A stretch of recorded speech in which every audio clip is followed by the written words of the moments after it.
Campaign शुरू करें, election आ रहा है इंशाअल्लाह ताला। फवाद।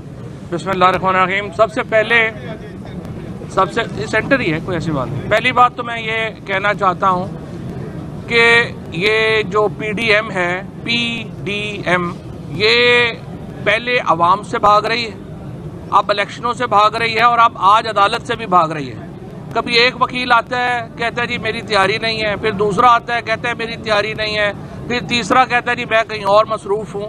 पाकिस्तान में इस वक्त पंजाब के जो 12 करोड़ से ज़्यादा अवाम हैं, उनके राइट्स, उनके हकूक़ इस वक्त सलब हुए हैं। पाकिस्तान के आइन की बुनियाद करारदाद मकासद के ऊपर है और करारदाद मकासद ये कहती है कि पाकिस्तान में जो इक़्तिदार आला है वो अल्लाह ताला की ज़ात को है, जिसको पाकिस्तान के अवाम के नुमाइंदे, chosen representatives of people of Pakistan exercise करेंगे। ये हमारे आइन का प्रियम्बल है। और आज पंजाब में और खैबर पख्तूनख्वा में, और चूंकि आज पंजाब का केस है, पंजाब में चोजन रिप्रेजेंटेटिव क्या, यहाँ पे वो लोग केयर टेकर गवर्नमेंट में लगे हुए हैं जिनको उनके मोहल्ले वाले भी नहीं जानते। उन्हें शायद घर वाले भी दूसरी दफा सालन मांगे तो प्लेट उठा के मारते हैं कि तुम लोग किधर आ गए हो। ये पाकिस्तान के आइन के खिलाफ है। पाकिस्तान के अवाम को चोजन रिप्रेजेंटेटिव का हक हासिल है और उनके जरिए उन्होंने हुकूमत करनी है। तमाम तर आर्गूमेंट्स जो आज दिए गए हैं, जिसका जवाब जो असद उमर साहब ने अभी आपके सामने रखे हैं, बड़ा वाज़ेह है। असम्बली टूटेगी, 90 दिनों के अंदर इलेक्शन होने हैं, और अगर इलेक्शन नहीं होते आप आइन की एब्रोगेशन कर रहे हैं, आइन तोड़ रहे हैं, और आर्टिकल 6 में उसकी सज़ा जो है वो मौजूद है। मैं समझता हूँ जज साहब ने बड़ी पेशेंट हियरिंग दी आज, और जज साहब ने दूसरी पार्टी को भी पेशेंट हियरिंग देने की कोशिश की, लेकिन उनके वकील एक के बाद एक आके जूते उठा के भाग रहे हैं, और यही इनका हाल जो है वो इंतखाबात में है। देखिए, इस तरह से जो इलेक्शन कमीशन है, अब वो मुंशी कहने के ऊपर माइंड करते हैं तो मैं असिस्टेंट कह लूँ तो बुरा तो नहीं मानेंगे, क्योंकि ये जिस तरीके से इस वक्त वो एक्ट कर रहे हैं, आज अखबारों की हेडलाइन अजीबो गरीब है कि जी GHQ ने कह दिया है हम फौज वो नहीं देंगे, रेंजर्स नहीं देंगे, फाइनेंस कह रही है हम पैसे नहीं देंगे।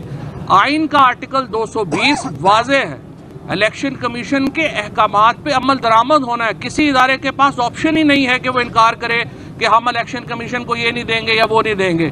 अगर आप इलेक्शन कमीशन के तहत उनको सहूलियात नहीं देते, आप आर्टिकल 220 की खिलाफ वर्जी कर रहे होंगे, आप आइन को एब्रोगेट कर रहे होंगे। सो वजारत दिफा हो या वजारत दाखिला हो या पाकिस्तान के किसी और एग्जीक्यूटिव अथॉरिटी हो, उसके पास कोई इख्तियार नहीं है कि वो इलेक्शन कमीशन के इलेक्शन कराने के अमल के ऊपर रखना डाले।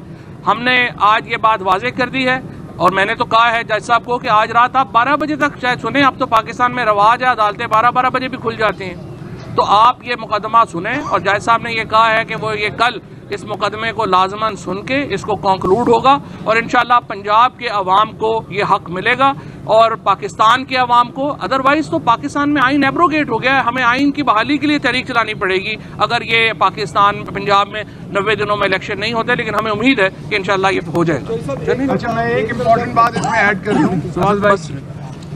सेक्रेटरी जनरल ने अदालत के अंदर भी एक बड़ी इम्पोर्टेंट बात की, वो ये कि कल संडे को रात 10 बजे आइन की डेडलाइन ख़त्म हो जाएगी।